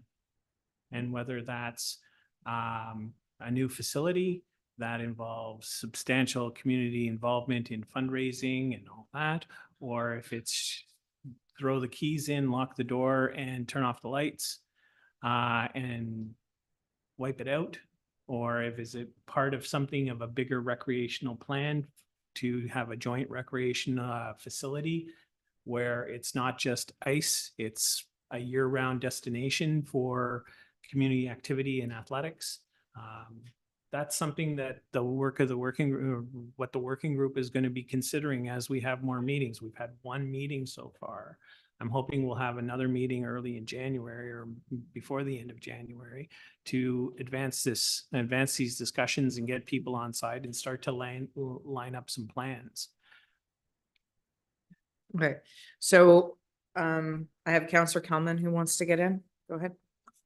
Thank you, Your Worship, and for you. I understand the CAO's frustration because we did give that direction, but I do agree, as I said before, with Councillor Lackey. Primarily, I think because I quite recently, pre-COVID, had children involved in a lot of recreation opportunities offered through the township, within the township. Things like archery and soccer and basketball, things that were offered at Sweets Corners. And obviously during COVID, a lot of that went away and we haven't recovered in that area, in this township. And if that's the direction we want to go as a township and not offer that kind of programming anymore, then that's the will of council. But I recently attended the Rural Recreation Fall Summit, Rural Recreation Association Fall Summit, and it was attended by recreation directors from other municipalities, as well as a lot of council members. And the trend in all of the other municipalities is a huge increase in recreation programming and attendance, to the point that they're profiting from it. And it's come back from pre-COVID levels and gone beyond, because COVID drove a lot of people outdoors, particularly in rural areas. So for myself, as a resident that recently used those kind of programs very often, the library picks up a little slack, but they don't do activity type programs. I do feel like we're really lacking there. And when I see $160,000 going to a facility that is not in our township, it's frustrating for me that we seem to be offering so little. We don't even have a staff person to coordinate those kinds of activities that we offered very recently. So we did agree to go forward for this year. But if we're not going to make a change for 2024, I think it is definitely something to serve our residents that we need to think about for 2025. Okay, so based on the comments that were made, we did give direction to the CAO to move forward with the agreement for the 2024 with the understanding that that future planning would start in June of this year. So unless there's a majority of council or there's a notice of motion that comes forward about that, we will continue to move forward in that vein. Go ahead, Councillor Jameson. Just on procedure, that notice of motion would come in the January meeting with respect to us addressing the final budget? Or is that separate and distinct? I don't think that, I don't have anything for notice of motion on the special council meeting. It comes forward at the committee of the whole in January. Okay, I just want to comment on the general thing.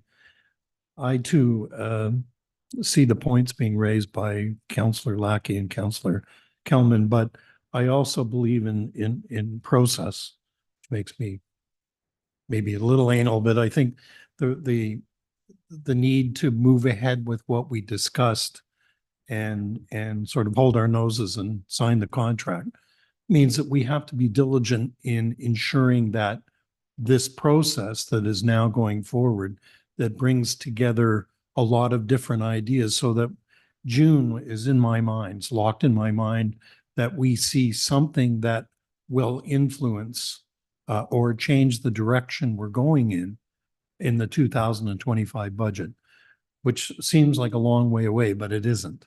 So I know we'd like to get something done. I mean, it's been a decade or more of, going ahead with this program, but I think this is the right track because we're actually focusing on moving ahead, trying to consolidate, to change, and to Councillor Kelman's point, looking at other municipalities at the same time and recognizing what the priorities are.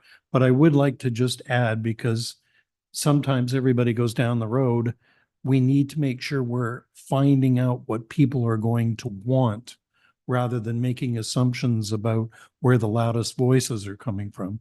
And certainly with respect to the growth that we are anticipating, we are going to have to make sure we know what people are thinking they need, particularly as we see more and more children coming in to our environment. So this is an opportunity to change the channel versus just simply plodding along as we have for a decade. So I'm certainly support the direction we're going in. Okay. Thank you. So based on that, we will continue to move forward as directed by council until a notice of motion or anything else comes forward otherwise. So we're still at questions for corporate services. Is there any other questions regarding corporate services? Seeing none, we'll move forward. So lunch is supposed to be delivered at 12:15. So whoever fire services is next, I'm not sure how succinct you can be, Mike, but we'll try to get through as much as we can. Thank you, and through your worship. So we'll talk a little bit about today, firefighting, what we have in the fire department, what we're doing with firefighters, our training, our prevention, and lastly, with our regional training center. So the first slide's just an overview, is the actual net levy requirement increase of 133,500 from in our proposed budget for 2024, which is a 13% increase. This is the overview of the 2024 operating budget. As you can see, there's a net increase of $105,400 in the fire budget end, with most of this being $77,000 in wages just for the volunteers, with the changes that we made to the payment schedule and getting everybody above minimum wage, as well as taking some of the taxes and the EI out. The other thing that you'll see as a larger increase in the budget this year is our fleet maintenance. We have an aging fleet, and looking at some of the developments we had last year with some of our older tankers, we've had to look at increasing that amount. Next, please.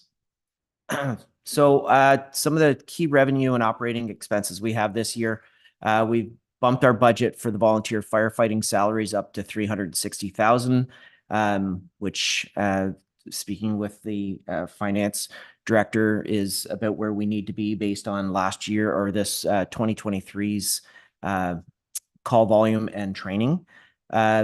We bumped the training and development to 65,000 for this upcoming year, because we're in the middle of doing all our certification to certify our firefighters by 2028.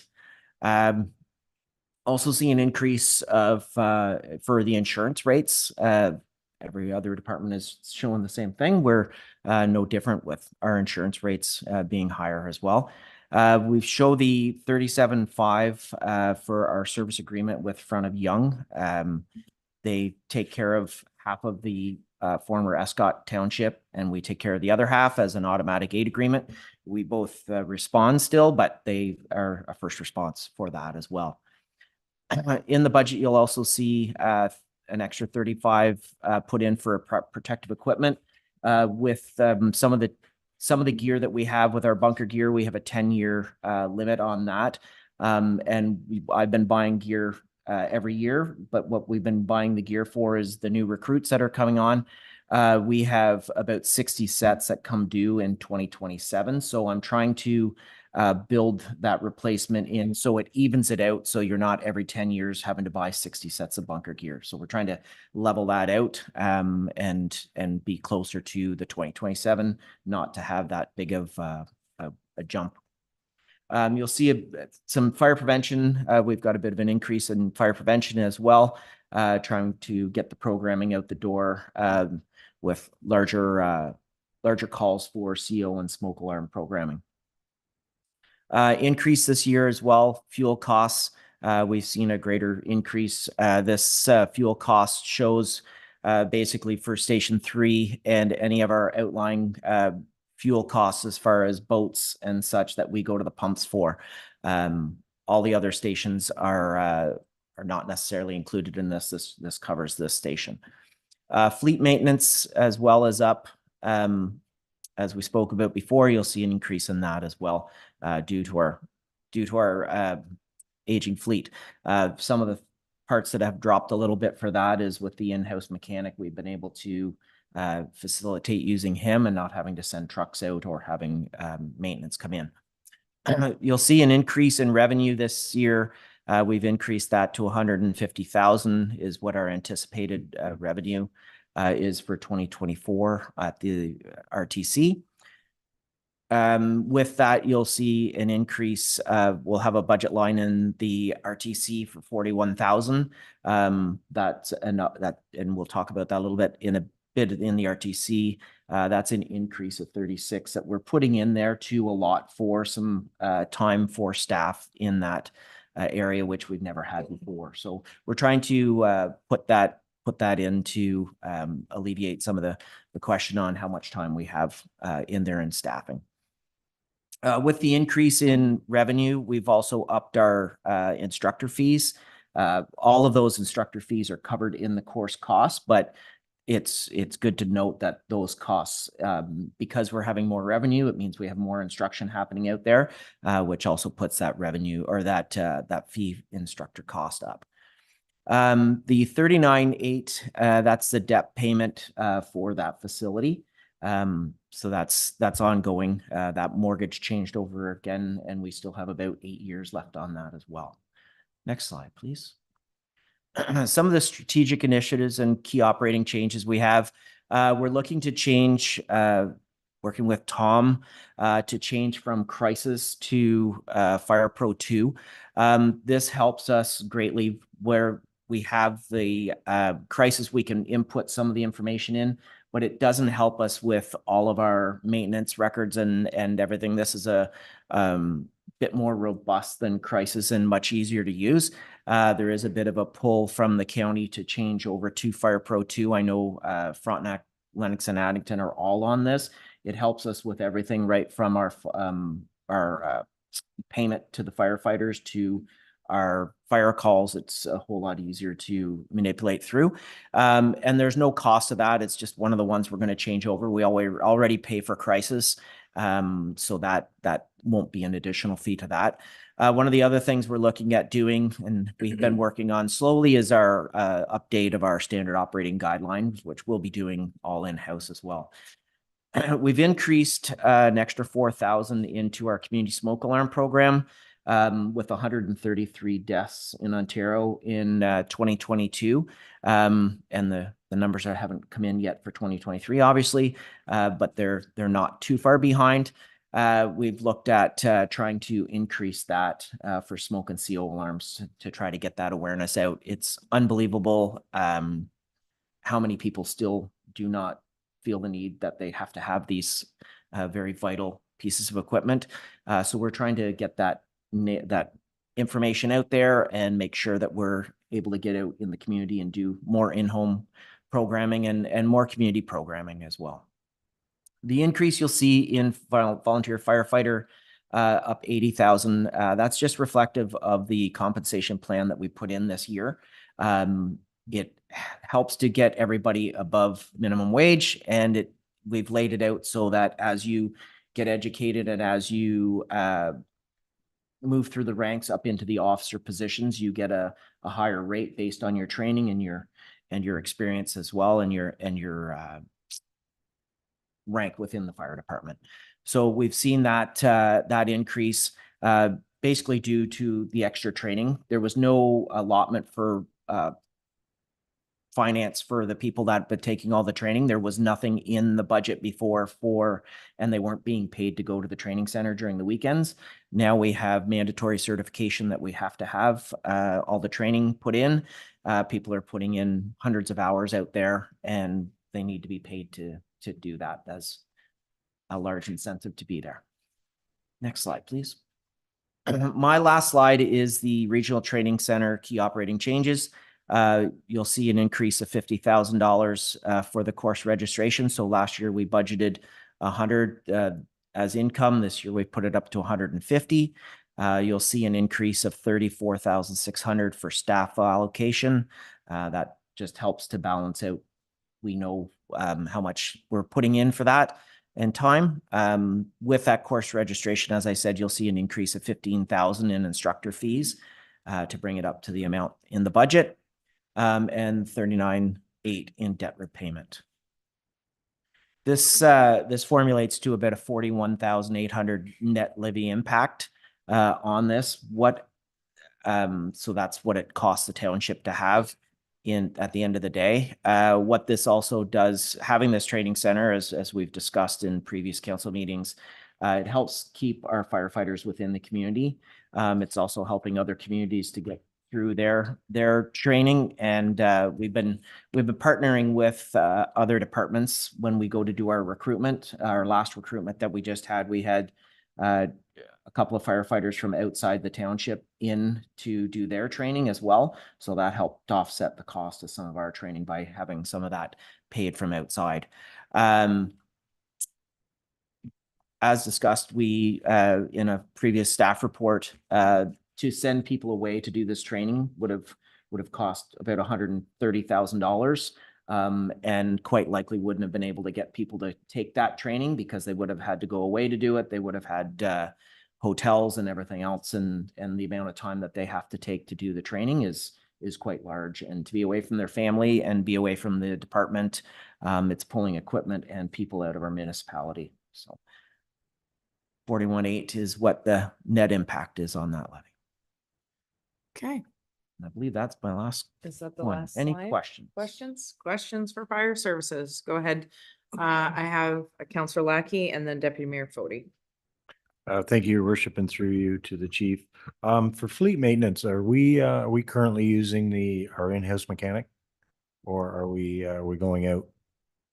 Through your worship, yes, we've used the in-house mechanic as much as we can, but he also has a number of other fleet with operations and all our own in-house stuff. And there's some things that we have to send out. For instance, I had a tanker that cost almost $16,000 in electrical fees, And it was about 4 days worth of 3 mechanics working over a long weekend to try to get that looked at. Had we pulled the in-house mechanic out for that, that would have been, nothing else would have been fixed over those times. And I think they had 3 mechanics on that. Bill. Okay. Just to follow up. Yep. My other question was the material supplies and other expenses. Can you just maybe sort of group, give me a better idea, as it is one of your more expensive lines? Sorry, it was materials Materials, supplies and other expenses. and which page is that on? Oh, sorry, in the binder is 32. 32, okay.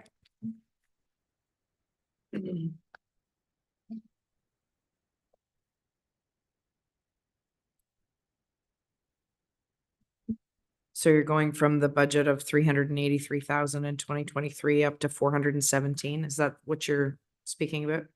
So you're looking for some definition on the increase, the 33.4 that's going up by. Through your worship, I don't have the actual budget line in front of me.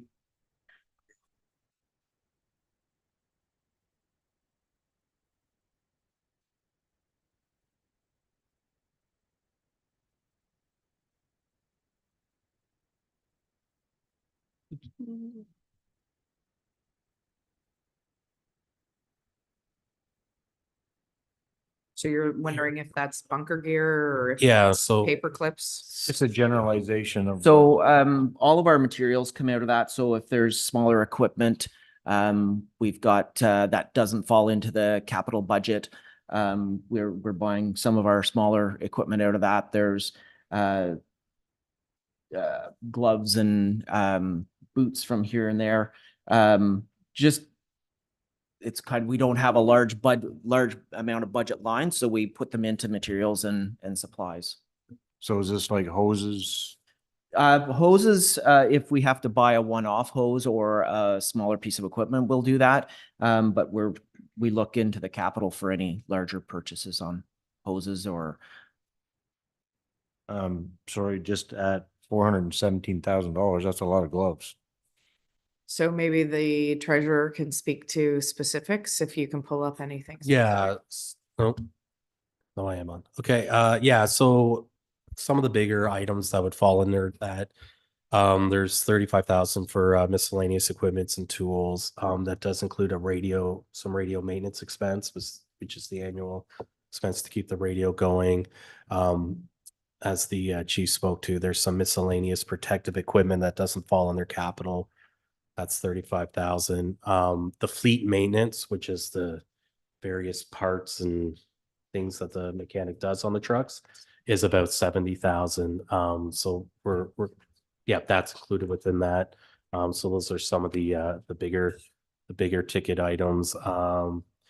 Even things like under the fire training center, like expenses for things like meals and some of the programming expenses, like some of that all falls in. It's kind of a catch-all. So some of But there's those, revenue that offsets but that as for the well. training center, there'd be revenue that offsets, but that makes up part of that 400,000 overall. Okay. But yeah, a good chunk of that is the fleet maintenance. Okay, go ahead. Steve. Through your worship, I found what I was looking for here, thanks to the operations director. So a lot of parts fall into this, as I say, that we don't have a lot of budget lines in here. All of our programming, memberships, uniforms, this is the first year we've been able to actually buy uniforms, fatigue wear for our firefighters. In the last 2 or 3 years, we've had quite a challenge trying to find somebody who actually makes women's clothing. Trying to buy men's clothing and tailor it to women. We have 18 women within the fire department, and they're built just a little different than men. So we've been trying to find somebody that actually makes them properly for that. So we've had that as an increase. Some of the other parts are the protective equipment. So we've had to send out turnout gear for cleaning, which is a mandated thing. It's supposed to go out every year to be hydrostatically tested and cleaned. It's been going out in as per the standard for this last year, which is the second year that's happened. So that's definitely showing an increase. Rehabilitation is something that is a large thing that we have. Any fire calls that we have that go into over meals, coffee, the parts that on long-term fire calls. That rehab is where that one's coming out of, as well as our medicals and our those other supplies as well. So it's not just gloves. It's a little bit of everything. As I say, it covers us on multiple areas in the whole budget. Okay, Deputy Mayor Fode, go ahead. Thank you, Your Worship. Through you, follow up Councillor Lackey's line of speak here. Most fleets budget hundreds of thousands of dollars for tires a year. Most of your equipment doesn't travel too far at any given time. Is that a line item of any significance at all? Through your worship, that's a great question. One of the things that we've been looking at is we have our tires inspected every year. Same time operations has theirs done. So we've been changing out some. No, we don't put a lot of kilometers on them, but the age of the tires, we've had we changed 4 tires out on the rescue in the north because we had 2 that blew within a week of each other. Both inside tires, they looked perfect, but they've sat so long, they just came apart. So we're looking at maintaining that. We have the tire company coming in to regularly monitor that. The other part that we're looking at is our batteries sit on charge for weeks and days on end. One of the things we've talked about on that end with the fleet maintenance is changing some of those batteries out and putting them into some of the operations trucks and just kind of moving them through. There's nothing wrong with the batteries, but sitting on an overcharge all the time. So we're actively working on trying to keep that maintenance going as much in-house as we can do. We do. At the very least, we get an idea before it has to go out what's happening. And if I may, the 2 questions I was going to ask, with response times when calls go in for fire and they're looking for the fire department, has the province corrected that at all, or is it still, you hear complaints or you read them? I don't hear a lot here locally, thank goodness, but you read where it's a real issue for some people to try and reach a fire department to get the call in. Once it's dispatched, it isn't a problem, but to get it through, in this case, North Bay, right? Is the province dealing with this at all? Through your worship, I know there's still definitely time that it's a delayed time due to being dispatched out or finding the right service to do that. I know there was some issues earlier in the year. I think people are looking at it. There's certainly lots of talk within the fire chiefs of Ontario that is a problem. I'm not quite sure where the province is at yet on that. And your second question? Thank you. The second question was to do with the fire training center. Your increase, you're anticipating a lot of increase this coming year, 2024. How does that reflect to our volunteers? I know they're being paid to do this. Are they eager, or do you have to twist arms to get them to do the instructions? I'm just wondering. It appears to be I'm not going to use the word burden, but it's an added expectation of them virtually every week. I assume it's not the same people. Through your worship, absolutely.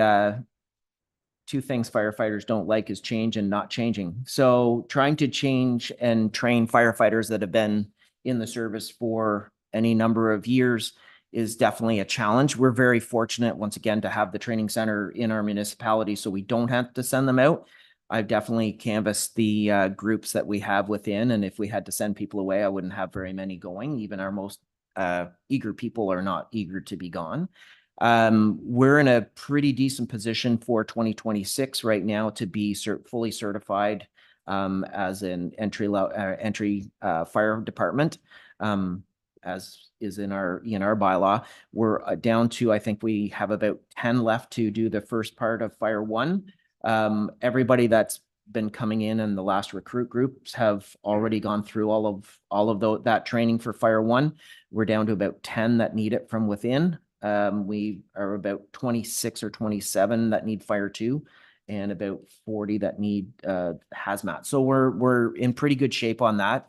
Most of our officer officer group is coming along. I've got 2 stations that are pretty much fully certified and 2 that need a little bit more time, but we're trying to book them in. There's certainly, because of the amount of hours to do this, it cuts into their personal time at home. So we're trying to manage that and make it easier, especially when we're doing our own in-house training at the training center, to make sure that we have we can accommodate our people as best we can. Like, Okay, any further questions for fire? Go ahead, Councillor Kelman. Thank you, Your Worship, and through you. One of the first questions I asked you, Chief, was about mental health services for our firefighters. They are offered to the volunteer firefighters as well. And is that included in the benefits amount in your budget? Through your worship, it's covered under the EAP for the township for sure. But what we've started to do in all of our stations, and I think I spoke to this before, is every one of our stations have a table at the back of the hall or in the hall. And you'll find most firefighters around that table after a significant call or after every call when the reports are being done. There's certainly lots of talk about what's happened. We've had some fairly large calls over this last year, and we've had lots of good discussion, and we certainly keep in touch with our membership and make sure that everybody, we treat them as our own family, right? So there haven't had a lot of people coming back saying they've done the EAP or any outside services. We've certainly done a lot of stuff in-house.